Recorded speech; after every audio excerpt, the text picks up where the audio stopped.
Excellent. Good afternoon, everyone. How you doing? It's definitely afternoon here in South Africa. It's just gone 3 in the afternoon, 1 o'clock for you folks in the UK. So I'm really looking forward to our session today, all about revolutionizing recruitment practices.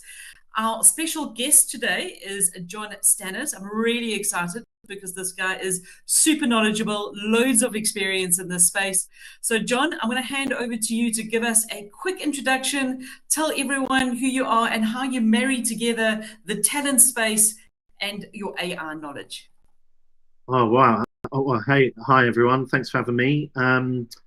So yeah, I've been in the talent and culture space for about 20 years. Over the last decade, I think I've kind of, like a lot of you may have done, is worked in kind of a transformational nature in building talent acquisition functions and talent functions within sort of growing, scaling organizations.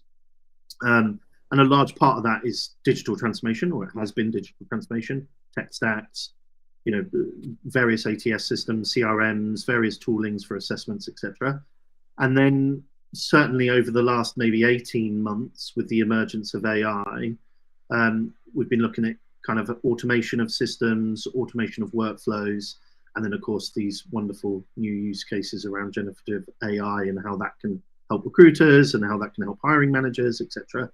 So yeah, it's very, very early stages for me in terms of automation and AI, but the broader talent acquisition, talent skills, talent landscape is really my heart. I'm a practitioner, really, and we figure out the other things. Excellent. I love that. Practitioner first, and then you figure out the rest. Yeah, I think so. I think that's where my heart is, yeah. Excellent. Thanks, Jon. Appreciate that. And I'm also joined by Mikel, who joins us from Job in Cloud, who is our sponsor for today's event, along with the recruiting gym. So, Mikel, tell us a little bit about yourself. Yeah, so for anyone that is new to the series, I'm a co-founder at Job in Cloud, and essentially what I bring to the table is an overall more, in-depth overview and insights on actually how these tools, which can automate and apply AI functionalities into the recruitment space, can actually then be put into practice to help a recruiter's everyday workflow become more automated and efficient. Awesome. I love that. Don't you guys just love Mikel's voice? I mean, I could listen to him talk all day. Really calm and soothing. I could do with you in my life. So for those of you that don't know me, my name's Vanessa. I'm a global talent sourcing trainer. I like to describe myself as an SME in AI. So that's the subject matter enthusiast, not the expert, which we were laughing about before we came live. I really enjoy everything to do with AI. I run AI workshops for recruiters, and I've got a couple of special questions that I want to pose to these two gentlemen this afternoon. So I want to just get started and launch into it. So, Jon, let's get started with the question that often comes up by my clients, and that's one about, we want to get more efficient. So how can we use this generative AI to take away that horrible admin, let us spend more time with human beings?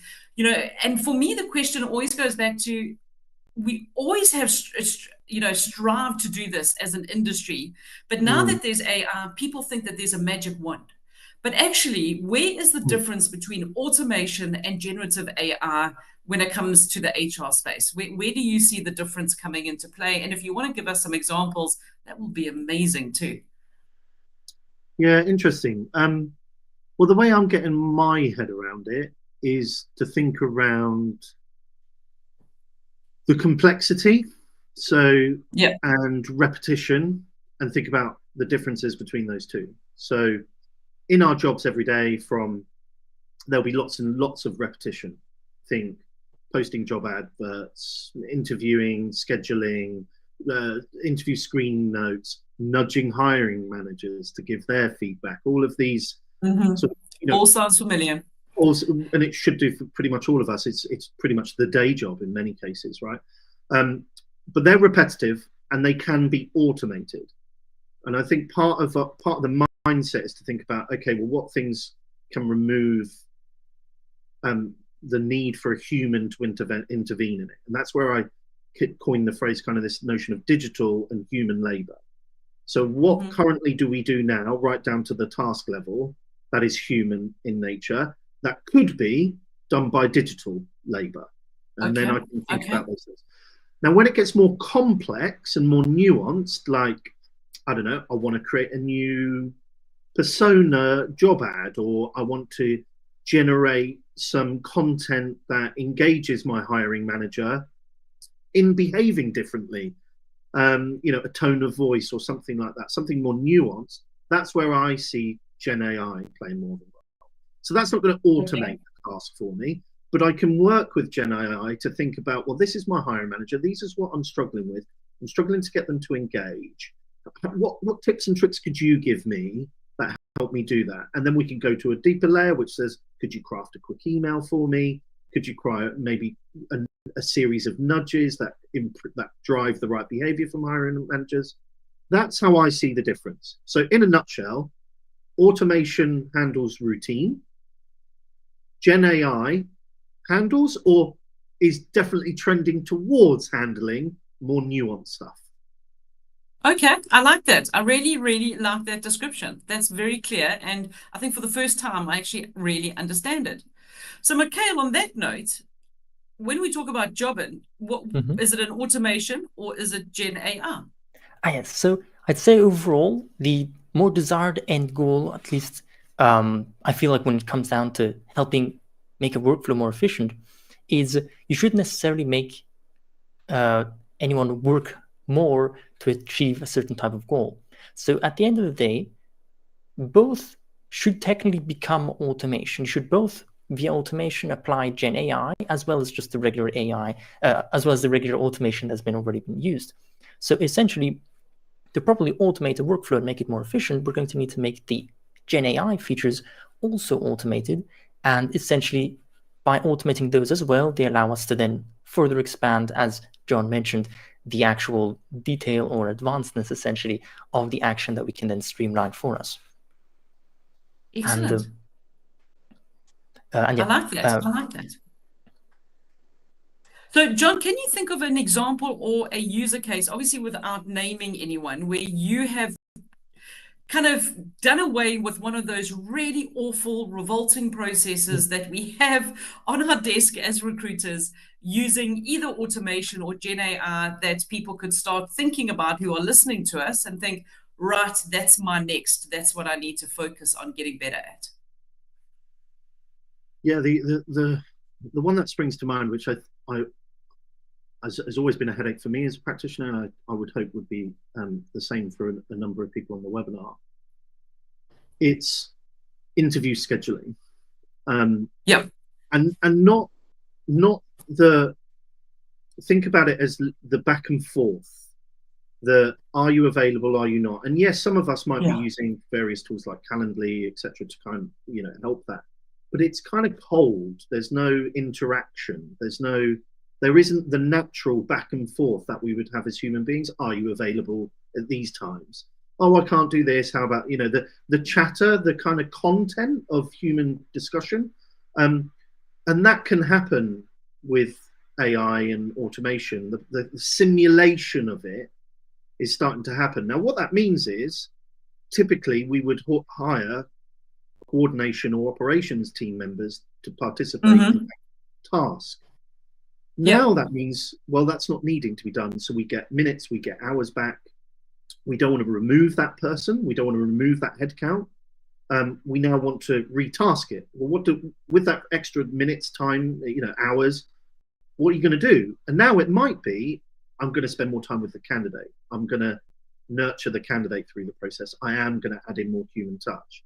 So that's a real example that I've seen at the moment. We're having serious conversations with various organizations around automating the interviewing process while still maintaining a human experience, but it isn't requiring an actual human to participate in it, because now we can free up the human to do the other things. That would be a real, and I think that's happening in a number of cases. I like that.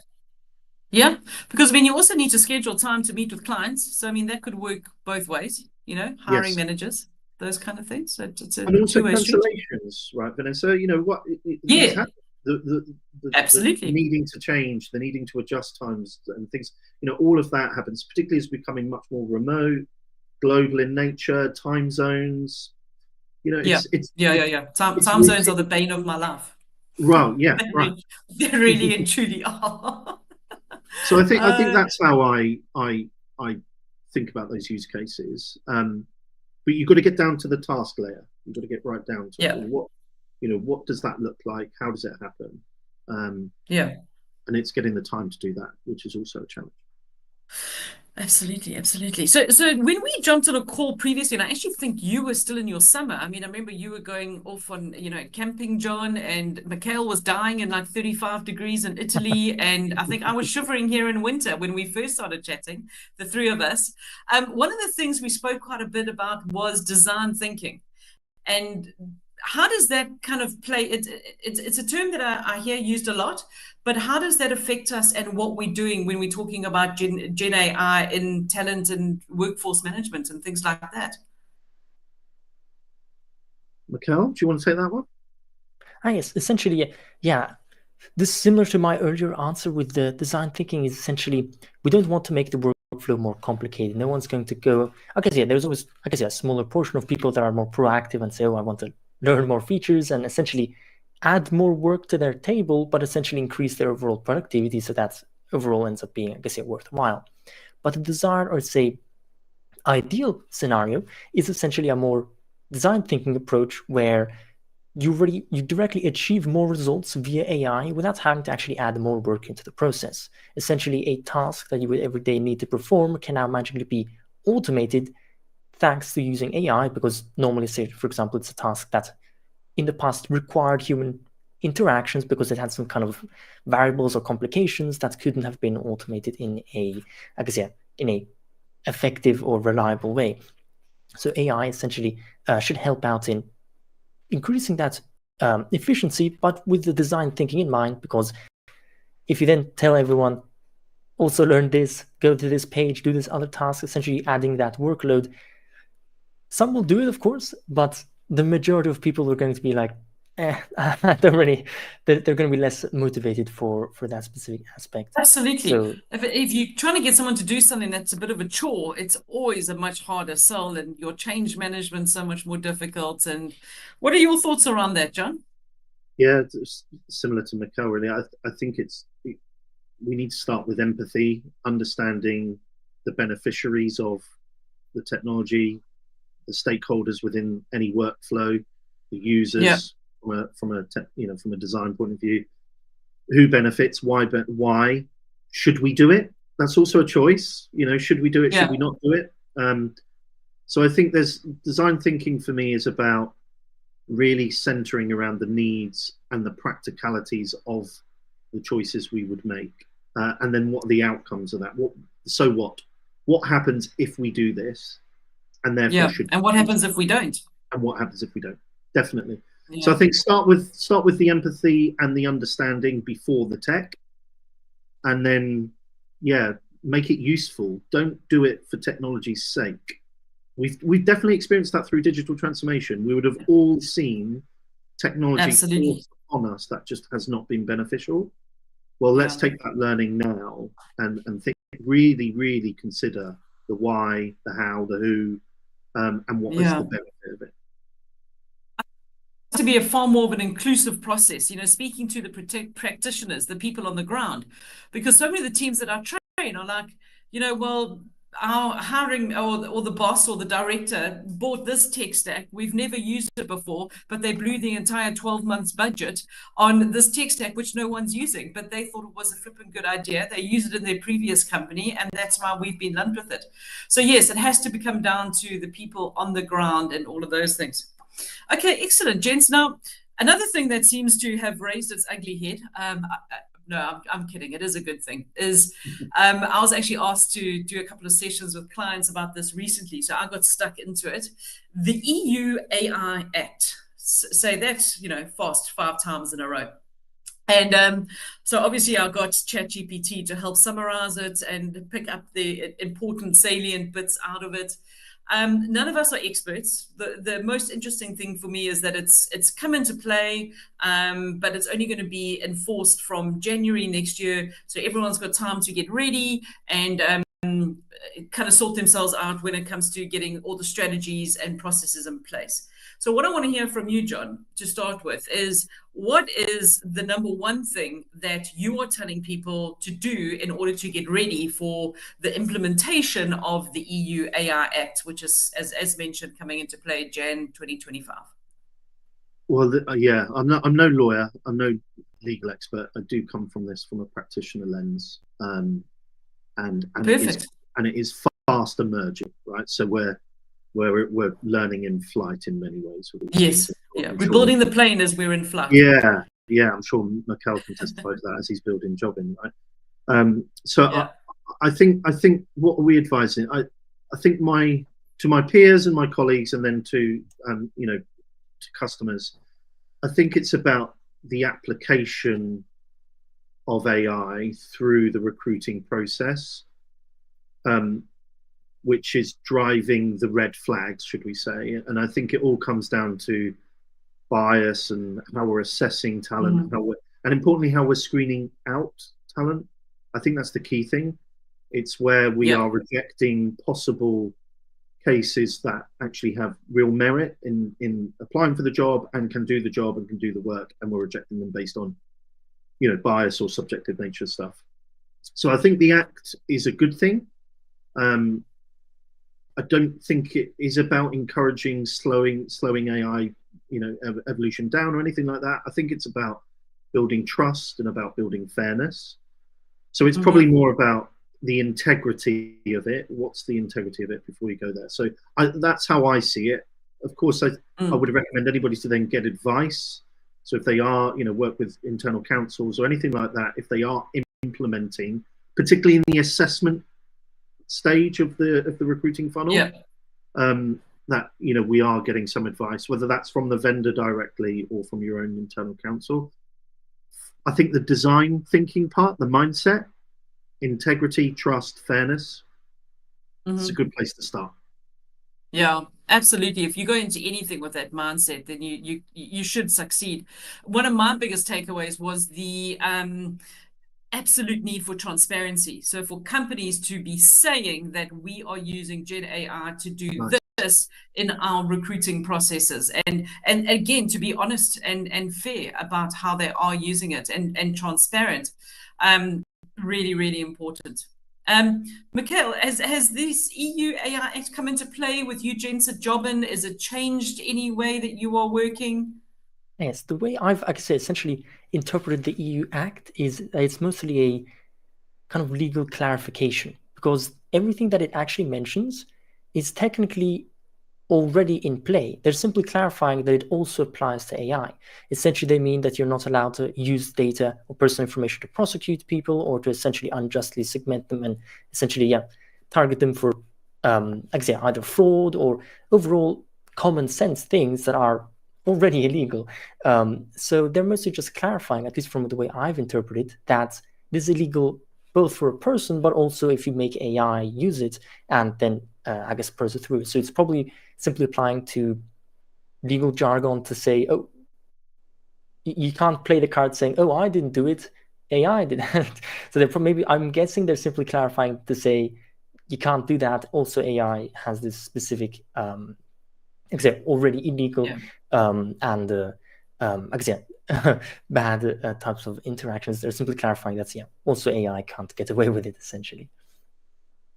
I was actually a member of a panel with some really, really smart people in the UK at the end of last month, and this topic actually came up. And one of the best bits of advice that someone gave was just treat it like you would GDPR. Because GDPR is going, and GDPR was a shock when it came into play. I mean, remember that day as well. Everyone started getting emails to sign in for this and do that. But it's kind of like the same thinking. In South Africa, we have something similar. We've got the POPI Act, and it's also a lot about data privacy. So, I'd actually, when I started my AI workshops, I was looking at, uploading role descriptions, asking and uploading CVs and asking ChatGPT to do a comparison and give me some pros and cons. Now that you would never do because of GDPR, which when I think of the EU AI Act, that's something you can't do because you're putting on people's sensitive information. So it's basically, whenever I think, should I shouldn't I think, what would GDPR say, or what would the Poppy Act say, and then I'll make my decision based on that. So that's kind of stood me in good stead so far. And from what I've understood as well, specifically in the EU Act, they mentioned that it's mostly just for processing of personal information that is not obtained legally. So as far as the processing a CV is concerned, you've obtained that legally since they passed you the CV, or they applied to it, or they wrote it on their bio on LinkedIn, and they mentioned that they're looking for someone that gets to hire them. So in that case, it's fine to process that data. You've essentially obtained it legally, and it's not like you're using that data to then prosecute them, or I guess if you have obtained that data legally, which I must admit I don't think a lot of people in our profession do. Hey, that's important. Yeah, clarification there. In fact, because of course it is already, I guess, regardless of the EU Act in this case, it's already, I guess, important, or I guess illegal technically to get personal data illegally. So exactly, as mentioned. exactly. I think what we're going to be waiting for is one large case, and someone's going to take on a tech giant, hopefully, who's got the funds to go and, fight it in court, and then we'll see what the results are, and everyone else will kind of toe the line as we should. Okay, so let's move on. So something else. Coming to the end of 2024, I think there's a lot of people feeling like it's getting to that end of year, and it's time to wrap things up, and the man in the big red suit needs to arrive. It's been an interesting year in Gen AI. I've much preferred last year, personally. When it comes to Gen AI, I thought it was much more groundbreaking, finding new things. Jon, I'd like to hear your thoughts on this. What's happening in the UK market? What are you seeing coming out in Gen AI, and what were your highlights in 2024? Yeah, I just reflected on your comments about last year seemed really, really kind of exciting, and I tend to agree. We were saying just before there was just more stuff. There was new things. Yeah, I kind of agree. We were talking just before we come on air, didn't we? And I was saying I sort of feel like I've come out the back of conference season, and all the vendors were propagating kind of their AI stuff, and in many ways I felt kind of underwhelmed. There wasn't really much happening. A handful of vendors are really kind of pushing the boat. I feel they're really kind of stepping up and transforming their business and their offerings to us, actually, in many ways. That's inspiring, but it's few. It's not many. And so highlight. Yeah, it's a tricky one, actually, because I mean, I've seen a couple of things come out. I'm hearing stories. I think I don't feel it's kind of really transformative yet. It doesn't really kind of spread across our entire market right now. I feel like there's real sort of what was the phrase you used, Vanessa? Kind of these like little there were pockets of excellence. Pockets of excellence. I loved it. That's kind of what feels like at the moment. So the story I gave about automating the interview process to free up coordinators to do more meaningful human work. That's really cool. The stuff that Mikel's doing. All of these. There's these pockets of things, but it doesn't feel transformative yet. When it happened in last year, it felt like, wow, okay, this is going to change everything, and I do feel like there's been a massive padding of the brakes. But one of the things we were talking about as well is, a lot of us in the sector have really come out of quite a challenging period, whether that be our own work being impacted by restructuring and layoffs and etc., or us contributing to the work of restructuring and layoffs. So I feel like we've been putting out a lot of fires recently, and that would have definitely contributed to some of the padding of the brakes and the slowing down. So highlight's a tricky one. I feel a little underwhelmed than I did last year, but there's still time. There's still a couple of weeks left. Exactly. So it is an interesting question. I think we've also got to take into account, it's economic issues. It hasn't been the easiest year. No. I mean, the US elections have just concluded. That had a big impact. So I think maybe that's also played a part. Mikel, any highlights for you for 2024 before we go on to our next question, which is what do we expect in 2025? What did you stands out for you, Mikel? So at least from my Sorry, my bad. So at least from what I've essentially understood with the overall AI hype is that, of course, as many things, it's for the most part a marketing stunt to kind of drive traction. But the issue with the marketing stunt is there's always a you could say the marketing stunt by itself potentially goes against the design thinking application of AI. Because a good design is a design that you don't notice, that seamlessly integrates into your workflow. And when it comes to marketing, you're going to want to kind of push forward saying, hey, this is AI, hey, this is AI. And you then kind of force people out of their usual comfort zone of their usual workflows. And you say, oh, do this with AI. And once again, that ends up then, potentially even damaging the hype, because you then feel less motivated when you see that, oh, I have to do more work. Essentially, that ends up then, of course, diminishing the overall hype bubble that's built up with AI. Because initially it was mystery, everyone's saying AI, but it hasn't been applied yet. Now that it's being applied to match the, I guess, marketing stunt hype, everyone had to add an AI button. But if it's not actually seamlessly integrated into the workflow, it's not particularly useful. And if they don't, and if they were to seamlessly integrate into the workflow, then it would damage their marketing, because they say, okay, where's the AI? Because they wouldn't notice it. So it's kind of put everyone. People think that putting in AI is going to sell more at the moment. It's almost become an overused buzzword. So actually, just thinking about that, when I asked you, gents, the question, an absolute game changer for me this year was the ability to build your own GPT and train it like a puppy. Like that for me was, I was like, okay, Chat GPT is great, but that for me was so groundbreaking. I even recorded a video, put it on my YouTube channel on how to do it, because I just think that is just revolutionary. It's worth my $20 a month subscription to OpenAI at last. So that was it. And the second thing was actually stepping outside of ChatGPT, and I'm now playing around with the video avatar. I'm actually rebuilding my whole online academy with my digital twin. So I'm going to be forever 48 and hopefully looking like this. And and I'm having great fun with that, to be honest. So I think it's, instead of having the hype and just everything thrown at you at once, I could really focus this year on, okay, right, so what does this mean for me, and how am I going to best use these tools going forward? So instead of trying to learn absolutely everything, I was really focused this year, and I think that really made a difference in my life. Jon, last question from you, and then we're going to go and jump to Mikel, and he's going to talk to us about Jobbin and show us some cool things which they're developing. Mikel, also want you to answer this question first. But 2025, I mean, have you heard anything? Like, what's the word on the street when it comes to AI? What should we be expecting? Well, I think we'll see more transformative stuff in 2025. It's felt quite hacky. Like there's been individual transformation. It's transformed the way one does their work. I think that's transformative in itself, yes. But I think the market will transform. I think we'll see evidence of real functional transformation. So I think we'll see teams being engineered differently. I think we might see us emerging, partnering with our colleagues in IT and information teams around how do we build this.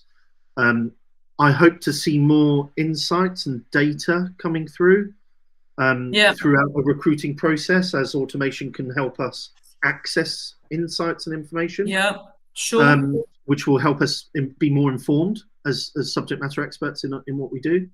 But I think 2025 feels more transformative. I think we've had the big bang last year, the kind of, wow, look at what can happen, the hype. Yeah. This year feels hacky.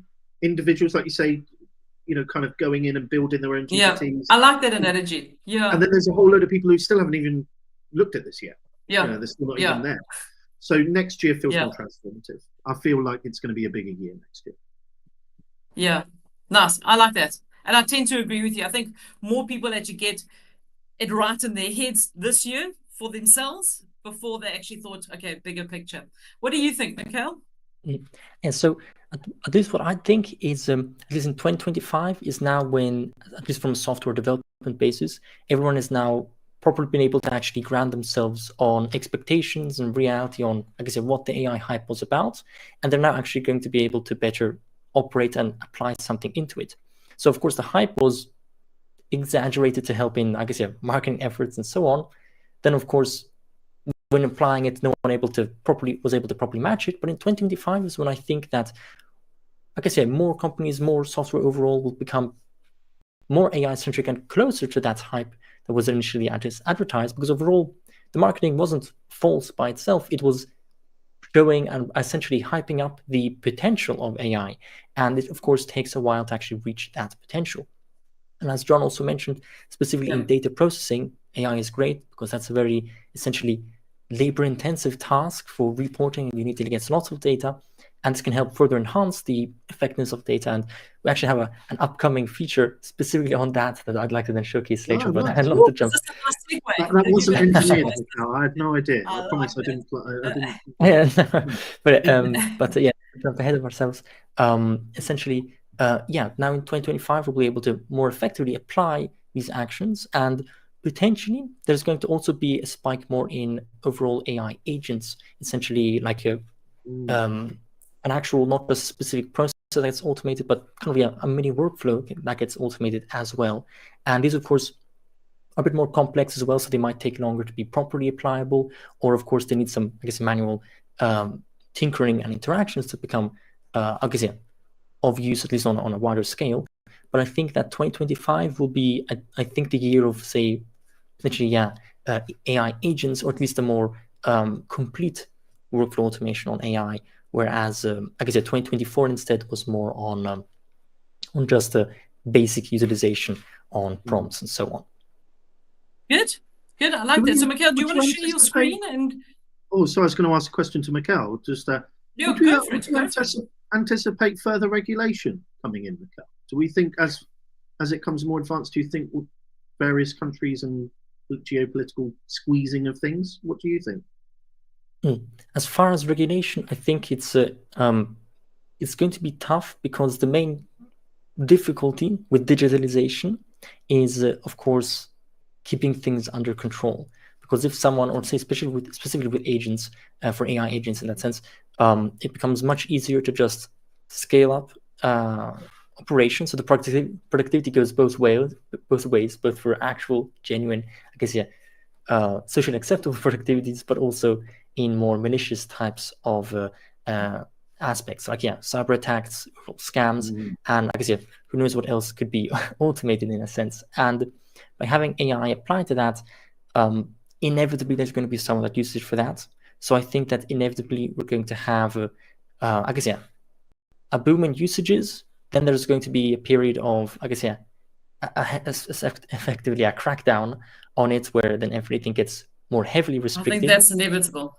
Yeah. And so as overall, further restrictions are going to probably be inevitable.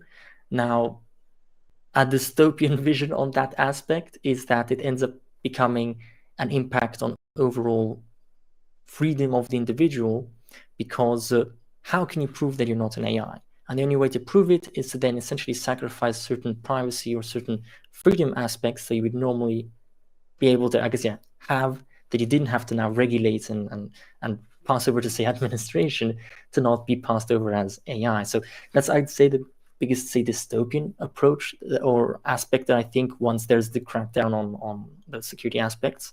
But at the same time, AI is the best counter to AI.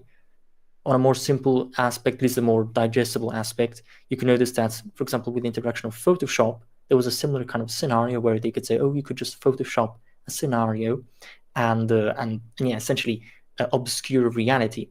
But once again, Photoshop itself comes in handy in countering this, because you can very easily tell if an image is Photoshopped. There's a specific way that essentially highlights through heat map what aspects were changed via Photoshop.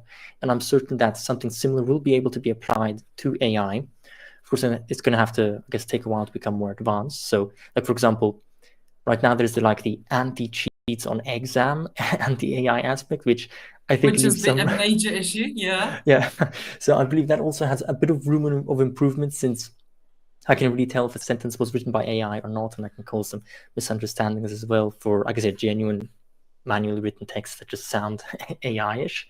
But of course, yeah, automatically, the ideal approach is that the AI features that are able to essentially unveil any AI activity becomes also more advanced together with the AI spread, essentially, so that there is not advanced and unnecessary. more accessible to everyone, I think, because I think that as human beings, we need to know, as clearly as possible, when are we dealing with a bot and when not, because I think that comes down to the transparency and the fairness which is being spoken about in the EU AI Act.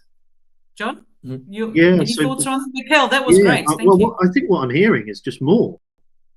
So there's going to be more bots, more autonomous AI, potentially more governance, more regulation, more usage, more accessibility, and then does all of that build more trust? I don't know. Yeah, let's hope it does, but who knows? Yeah. So more is what I'm hearing. On a podcast with someone in the US last week, and it was actually so enlightening because you now have candidates that are using tools to apply for jobs. So they're using AI, they're applying for 50 jobs while they're sleeping. You then have the companies that are passing the CVs and ranking them, and that's AI talking to AI, and then putting it in the inbox of the recruiters to reach out to the top 5 perceived by the keywords used on the CV. So that's already like AI to AI process that's really in play, and is only going to get more huge in the future. I mean, it's I don't know. That for me is quite a scary thought. Yeah, I mean, we do need to build more trust. I don't know if all those things do. We'll see. But I think to get it completely ubiquitous where everybody is using it, because like I said, it feels sort of hacky or on the fringe at the edge right now. The trust thing there is definitely going to be a big enabler. Which is why a big thing I'm telling recruiters is build a brand and grow a community. People need to know you and trust you, because that's how you're going to be a good recruiter. Very true. Very true. Yeah. Excellent. Any other questions from you, gents? Or Mikel, are you going to show us what Jobin's doing in this space? Nice. I was just quickly checking through if there were any questions. But yeah, I'd say we've got hearts from Pumla, which is great. No actual questions. Some nice comments, but no questions. Yeah, I'd say I guess we can start with a more, I'd say, practical example of how can we apply overall a workflow that can help apply both automation, GenAI to overall help make workflows more efficient, and overall efficiency means more time to do the human tasks. So on a more, I guess, philosopher type of, I guess, type of I'd say abstract, or say the correct term doesn't come to mind, but more of a philosophical aspect is essentially with automation, what we're achieving by automating the workflow is I'll give more context on the overall aspect I wanted to cover. So similar to like the very first introduction of, because of course the aspect of the I guess the key point around the whole automation aspect is productivity. And the first, I'd say, introduction to an extent of automation in the workflow was back in the Industrial Revolution, where rather than having AIs automate aspects, they were saying rather than having a professional for a certain task, we're going to have a specific professional for a micro task, like performing a specific unique chore, and then having everyone in essentially a chain perform each action on a repetitive basis. They become experts on that aspect, and overall the productivity increases by a lot. Then with the introduction of automation, rather than needing a person to perform that repetitive task, we're able to rehumanize the workflow by saying, hey, the actual human can do other less repetitive tasks. We're going to have then the AI or automation overall perform that more repetitive task, and the GenAI now allows us to even further increase and even further humanize the workflow while still maintaining productivity, because even more aspects can now be done by the AI, by the GenAI or automation, and essentially leave more room for those more human tasks. Now, as you mentioned, similarly though to, I guess, CV processing or so on, that's technically more administrative task that you would want AI to do, but then there's the issue where the candidates use AI to create their resumes. The AI then processes the resumes. So at the end of the day, it just goes full circle and didn't really do much. Yeah. But of course, the important way, or say, key factor there in between is, of course, that there's always a person that actually has to control what are the metrics running on. You shouldn't have essentially the agent specifically. Well, that's what the EU AI Act says, is that there has to be human oversight on all of these processes. So I like to hear what you're saying there, Mikel. Yeah. So I'd say, the easiest way for me to cover this is to actually, give an actual hands-on view on how that workflow can be automated seamlessly with the design thinking, so you don't have to specifically go out of your way to perform an action, while still keeping the full-on human control on that workflow. And never mind, put wrong button there. So I'll go ahead and share my screen here and give a bit more of an overview of essentially how you can automate that workflow and how you can then help maintain in a seamless manner without having to complicate everything. Overall, improve the human aspect as well in a day-to-day workflow as well. So for anyone that's already been part of, like I said, one of these sessions, they'll be familiar with the Driven Cloud interface already. But essentially, I'd say the biggest key point in automating is we're going to want to streamline the monotonous tasks. So Driven Cloud helps in automating primarily 3 tasks from a day-to-day perspective. The bringing in of data, because you're going to need to first bring in the data into a local repository so you can actually then interact with it. So very easily, Driven can automate bringing in data from LinkedIn searches, groups, posts, events, and essentially any listing on LinkedIn. So you easily have them all added to essentially your contacts list and a repository they can then work with. And an important aspect of this is more of course, I can then also give examples of essentially practical usage cases for this, because this now means you actually have an easy way to interact with people in groups, because you can actually import the people in a group, or you have an easy way to interact with people that are, like I say, attending an event, since you can actually bring in the people that attended the event to then interact with them and manage them and so on, or similarly, essentially any listing that exists. So can you just enlarge your screen a touch, if you don't mind? Yes. So how do I further enlarge this? Like this? Control and as in standard zoom in. Yeah. Okay. Yeah. Okay. Then let me know if it's more visible like this. Yeah, that is better. Great. Thank you. And essentially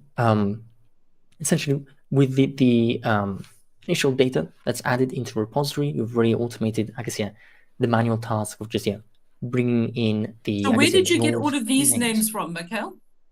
Correct. So these example names that I have, I've actually brought them in over from LinkedIn. Driven has a dedicated LinkedIn import option, which allows you to directly extract either your entire LinkedIn network or directly import from a LinkedIn search or from groups or events. Essentially, any listing that exists on LinkedIn, you can very easily automatically bring that in. And this helps, like I said, automate that basic, more manual task of having to manually link to each profile one by one and copy paste each value, or on some of this, relatively speaking, more advanced systems where you have to still one by one click a profile to import it. But it's like this, you can even further automate the process by actually being able to import lists. So an entire group, an entire search, an entire event, or essentially your entire network potentially as well, automatically you can import that into a repository, and then gets brought over to your contacts list. This helps overall. And so these are the contacts that now on your CRM or your ATS system or whatever you are using. Brilliant. That's nice and easy. And this also helps overall in standard nurturing as well, because of course you need to have them in a repository to be able to manage what's going on with them.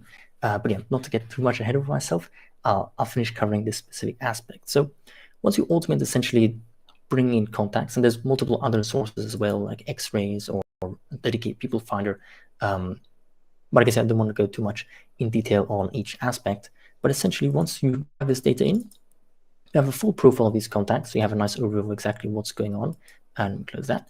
So you have essentially, full career experiences, descriptions, roles, years of experience, essentially everything they've mentioned over on that LinkedIn profile. So you have a nice actual overview of the information you need to interact with. Because of course, there's no point in automating importing from a search or a list if you're just grabbing basic information that you can't actually work with. So basics, it's essential that you can actually import the information you need to then work with it. But then here's where another aspect. And does this import and then rank them, or just import them? Correct. So there's also an additional step in the process where you can then also have them ranked. because essentially the way Drupal plans on helping you automate or streamline a workflow is that not only can you easily source larger lists of contacts, but of course you can't really take the time to manually look through all the lists yourself if you're importing in the thousands or in the hundreds very quickly. So a more manual approach is no longer very applicable, essentially, because that would essentially make the workflow way too work intensive for a person to manually look through each contact. So essentially, once again, we can use automation to help out in that. But of course, rather than just having an AI run the screening for you and essentially hide other contacts without you knowing, you're essentially in control of setting up what is it that you actually want to apply the frameworks for the ideal screening onto. And essentially in Drupal, what you can do is you can set up a specific workflow or task, say essentially a pipeline of what you're working on. And for any specific role you're hiring for, say I'm hiring for a Java developer, I can define the ideal framework for those contacts. Essentially, I can have an AI help out in generating the framework for me, but all the keywords and everything that it's actually doing is then visible through this, essentially a filter UI, where you can see exactly what it's filtering, what it's doing, and how it's ranking the keywords. And you can, of course, then have control over what to prioritize more or what to remove or to exclude from the filters. And the way this operates and the way you can use this to actually screen contacts rather than just running an arbitrary filter is you can apply a ranking factor where a keyword shouldn't be necessarily in an arbitrary way forced onto a contact, like saying they must have Java in the role or they must have, say, software in the role and so on. But you can keep keywords as optional, which in this case is this blue variant, where the optional keyword can then be given a threshold. So I can say any of the blue keywords are fine as long as they have at least one result. So this actually, on the contrary, helps broaden the search because it makes it much easier to have a larger and wider range of contacts that are essentially fitting for each position. And in addition to that, you can then always also prioritize and add, say, multipliers. So you can say, I'd like to broaden my search, but if they have this specific variation, I'd like to prioritize it higher. But in addition to being able to set these frameworks, the vastness of the data that is at your disposal, essentially the whole summaries, descriptions of the roles and all that information, allows you to also target more niche and rare aspects that you normally wouldn't be able to target unless you were manually looking through a profile. So this allows you to finally essentially achieve a manual screening type level of screening while still being able to apply it automatically and while still being fully in control. And many recruiters, in fact, might actually be familiar with some tools which were facilitating this process on a manual aspect, like, for example, keyword highlighters. Proper exact names don't come to mind, but essentially there was a popularity at some point where recruiters, since they had to look through so many profiles one by one, they were using a specific tool to highlight keywords of interest so that they can easily find them and say, oh, great, they're more fitting. This essentially is able to now achieve that and actually automate it on a wide scale on every contact you've sourced. So automatically you can find the profiles and automatically have them essentially highlighted and scored based on your preference rankings, and you can add however many keywords you want.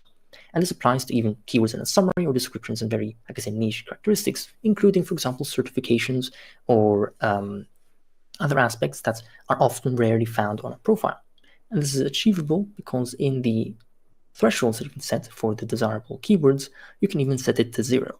So if you're simply looking to prioritize certain aspects, like essentially highlighting a keyword, you can have these added as a 0 minimum requirement, and only the contacts that, I guess, meet all the minimum requirements will show up, but we've set this as 0, so we're not actually forcing any arbitrary aspects, and we instead have a rank threshold that tells us who had more of the desired keywords and a higher score depending on the multipliers. And AI, once again, helps in making this process easier, because if you want to set a framework, you're going to want to make it essentially as detailed as possible, because this is now going to automatically be able to screen those contacts for you.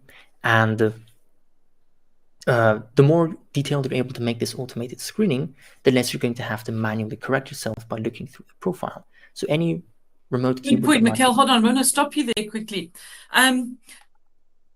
Jon, any comments from you so far on what Jobin's doing here? No. I think I can see it.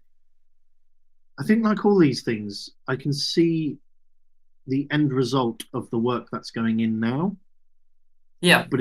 But like all these things, we are going to have to change the way we behave to create these new things, right? I mean, I remember when ATS was. Us and the people that we are looking for when it comes to how much information they are sharing online. Well, there is that as well. Yeah, I was coming Yes. from the practitioner end, but yeah, like with the candidates, Mikel, this is looking great. And yeah, from that point of view, then we can have AI further automate the process, or say help out in the process, while still essentially keeping human control by allowing us to set up, for example, semantic similarities between a keyword. So let's say that when I'm looking for a Java developer, I can also add a specific full sentence keyword and have the AI then look for similar variations to Java developer automatically for me. So once again, while still being fully in control of what actually is being filtered, because I can see what it's actually doing, so it's not, I guess, some magical code, I can easily then find or expand or improve my overall framework to further additional keywords corrected, saying, oh, maybe programmers too generic or coders too generic. I can easily remove the keywords or add multipliers to mention that, oh, if they're full stack developers, they're more desirable, or so on. So very easily I can set that framework and have AI actually help me streamline the filtering process while both broadening my search results, increasing the accuracy, and decreasing the actual workload on having to manually look through the profile. And to show this whole process then in practice, essentially, if I then exit from this pop-up, I can go over to my contacts list and I simply look at the job pipeline in my filters. And when I'm filtering for Java developers, for example, Drop-in automatically now tells me out of the contacts I have in my repository who is fitting or not fitting the desirable criteria. And I can now actually tell apart who is more fitting from those that are less fitting, because I essentially now have, let's say, a triple layered filter, where a filter is normally just yes, no for fitting or not fitting. Now we can actually tell between the fitting contacts and rank them between one another. So I can tell, let's say, Kenny didn't meet my minimum requirements. In this case, yeah, it was the recruiter. But for those that are meeting the minimum requirements, I can actually compare them from one another. So I can actually say, oh, Simon is 34% fitting according to my desired criteria, whereas, say, Kieran or Philippe is 61% fitting. So at a quick glance, I can really tell or prioritize any desirable keywords that I would normally have had to manually search through or highlight on, I guess, those more on those cool extensions to help out in that in recruitment. And very easily, I have essentially streamlined that screening process. And to further automate it, you can then shortlist by it. So I can say to only show, I guess, minimum fitting contacts, or even to set a shortlist by score. So if I have too many contacts to work with, I can further prioritize it by saying what the score and requirement is, without having to tinker around with specific arbitrary filters. And the important to keep in mind is, since we're setting essentially a broad, say, threshold of desired keywords, this percentage is even more broad. Even when shortlisting by percentages, it's broader than a regular filter, because when running filters, you're always limiting yourself by a keyword. So if you remove a specific keyword, you're not, I guess you are broadening it, but you're removing that specific keyword from the search. Whereas this is still looking, whereas this essentially still looks through all the keywords that you had added and simply increases the minimum range of them. So one contact that maybe was more heavily centered around describing something on their summary is still going to show up if you, I guess, even if you added lots of filters for the role. Whereas if you were to run an arbitrary filter, you'll likely be removing the keyword from the summary, and that contact would, say, for example, no longer show up, despite having been a good fit. So it also, I guess, helps broaden that process, while essentially through seamless design helping you automate it as well. But in addition and a good example of how using, automation as well as GenAI can actually make processes a lot easier. Jon, any questions for Mikel as yet? Just how many sources of public data can filter through Jobin? So this is all LinkedIn data, right? Correct. So right now, yes, I'm showing all LinkedIn related data, and we do primarily specialize in LinkedIn data because for this, essentially for the screening to properly operate, we do need to essentially have the contacts providing that information, and where else would they most abundantly provide their career information than on LinkedIn? But of course, you can expand your search. You can expand your searches also elsewhere on other social media. In fact, Drupal has some extra features that allow you to target other social media platforms. But of course, you need to always take those with a bit of grain of salt because they don't necessarily mention all the keywords. And you won't be able to make much of a detailed search when targeting those, but it is still facilitated to help out in, I guess, broadening your horizons even outside of LinkedIn. And yeah, an additional aspect that you can then automate, because just for context, Recruitment Cloud actually aims on automating an overall full-on recruitment workflow. It's planned to be essentially an all-in-one system where it automates both the sourcing for finding contacts that are fitting, the screening to then find who is fitting for the role, and I guess, highlighting them and essentially putting them on a pedestal for you to then more easily screen through and interact with, but it also provides then actual outreach automation, which is another very monotonous aspect in the workflow where you have to send lots of reminders or follow-ups depending on actions that occur with, for example, you send an invite, you have to then send them thank you for connecting, or essentially additional follow-ups once they connect, or maybe you have to send a follow-up via email because maybe the invitation doesn't seem to be working. All these steps can be fully automated with essentially built-in automated sequences and Drip-in, which run on multi-channel, so you can automate both the LinkedIn and email operations. But overall, by helping you decrease these manual, essentially these monotonous tasks of having to set reminders and sending out each message one by one yourself, you can those tasks that we were complaining about, those ones that are very admin intensive. Yeah, Mikel, I'm very conscious of the time. We're wrapping up here. So if people want to know more about Jobin, what is the best way for them to get hold of you? Yes, I guess the best way to get hold of me is actually via email, which is at michael@jobin.cloud. But I'm also always available on LinkedIn.